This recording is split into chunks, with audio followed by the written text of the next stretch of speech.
ಅಯ್ಯ, ನಮ್ಮ ನೇತ್ರನ್ ಮಗಳಿದ್ದಾಳಲ್ಲ ಮೀರಾ, ಸಾಲ ಸೋಲ ಮಾಡ್ಕೊಂಡು ಬೆಂಗಳೂರಿಗೆ ಓದಕ್ಕೆ ಕಳ್ಸಿದ್ರು. ಈಗ ನೋಡು, ಒಂದು ಓದ್ ಮುಗಿದ್ರು ಕೆಲಸ ಇಲ್ಲ ಎಂತ ಇಲ್ಲ. ಅದೇನ ಬುಕ್ ಬರಿತೀನಿ ಅಂತ ಕುಂತವಳೆ. ಈಗಿನ ಮಕ್ಕಳೇ ಹಂಗೆ, ಹೇಳಿದ ಮಾತು ಕೇಳಲ್ಲ ಎಂತ ಇಲ್ಲ. ತಮ್ಗೇ ಎಲ್ಲ ಗೊತ್ತು ಅಂದ್ಕೊಂಡ್ಬಿಟ್ಟಿದಾವೆ.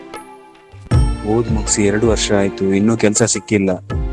ಸುಮ್ನೆ ಊರ್ತವ ಬಂದ್ಬಿಡು, ಮದ್ವೆ ಆಗುವಂತ. ನೂರಾರು ಕನಸ ಈ ಧರೆಗೆ ನಾ ಹೊತ್ತು ತಂದೆ, ನೀ ಅದನ್ನು ಹುಸಿ ಎನಿಸಿ ಒಂದೊಂದಾಗಿ ಕೊಂದೆ. ದೂರುವುದು ನಿನ್ನನ್ನು ಅಥವಾ ನನ್ನನ್ನು ನಾ ಅರಿಯಲಾರೆ. ಕೊನೆಗೂ ಈ ಜೀವನವ ಕೊನೆಗೊಳಿಸಬೇಕೆಂದು ನಾನಿಲ್ಲಿ ಕುಂತೆ.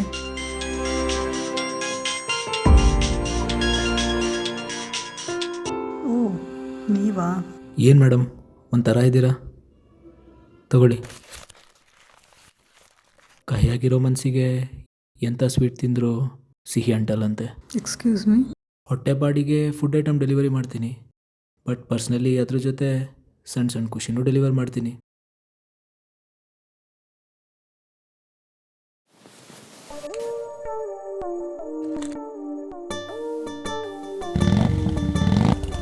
ರೇಟಿಂಗ್ ಕೊಡೋದು ಮರಿಬೇಡಿ.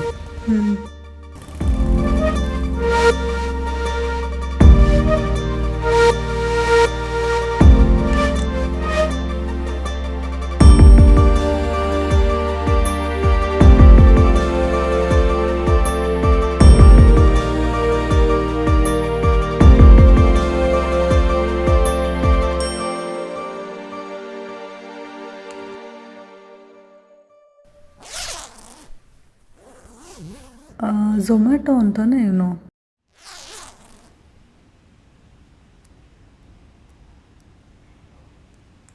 ಅವತ್ತು ನಮ್ಮ ಮನೆಗೆ ಫುಡ್ ಐಟಮ್ ಡೆಲಿವರಿ ಮಾಡೋಕ್ಕೆ ಬಂದಾಗ ಇದನ್ನು ಬೀಳ್ಸ್ಕೊಂಡು ಹೋದ್ರಿ. ಥ್ಯಾಂಕ್ಸ್.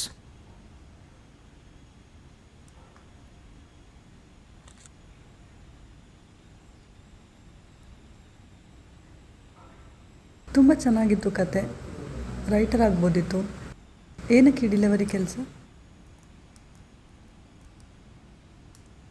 ಹುಟ್ಟಿದ ಮೇಲೆ ಒಂದು ಪುಟ್ಟ ಮನೆ ಕಟ್ಟಬೇಕು ಅಂತ ಎಲ್ರಿಗೂ ಆಸೆ ಇರುತ್ತಲ್ವ ಮೇಡಮ್. ಕೆಲವರಿಗೆ ಪಿತ್ರಾರ್ಜಿತ ಆಸ್ತಿ, ದುಡ್ಡಿರತ್ತೆ, ಹೆಂಗೋ ಕಟ್ಕೊಂಡು ಬಿಡ್ತಾರೆ. ಇನ್ನು ಕೆಲವರು ಹಗಲು ರಾತ್ರಿ ಅಂತ ದುಡಿದು ಕಷ್ಟಪಟ್ಟು ಹಣ ಕೂಡಿಟ್ಟು ಅವ್ರ ಆಸೆನ ಈಡೇರಿಸ್ಕೊಳ್ತಾರೆ. ನಮ್ಮ ಮನೆ ಕಡೆ ಕಷ್ಟ ಇರೋದಂತೂ ನಿಜ. ಹಾಗಂತ ನನ್ನ ಕನಸನ್ನ ನಾನು ಯಾವತ್ತೂ ಬಿಟ್ಕೊಡಲ್ಲ. ಇವತ್ತಿಲ್ಲ ನಾಳೆ ನಾನೊಬ್ಬ ರೈಟರ್ ಆಗೋದಂತೂ ನಿಜ. ಅಂದಾಗೆ ನೀವೇನಾಗಬೇಕು ಅಂದ್ಕೊಂಡಿದ್ದೀರ?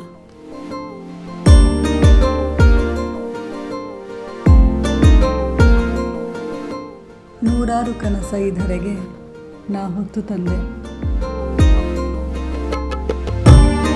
ನೀ ಅದನ್ನು ಹುಸಿ ಎನಿಸಿ ಒಂದೊಂದಾಗಿ ಕೊಂದೆ.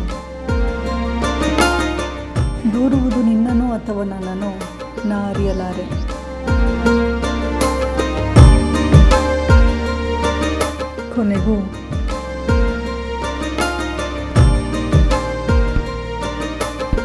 ಕೊನೆಗೂ ಆ ಕನಸುಗಳ ಸಾಮರ್ಥ್ಯವನ್ನು ಅರಿತು ಮುನ್ನಡೆವೆ.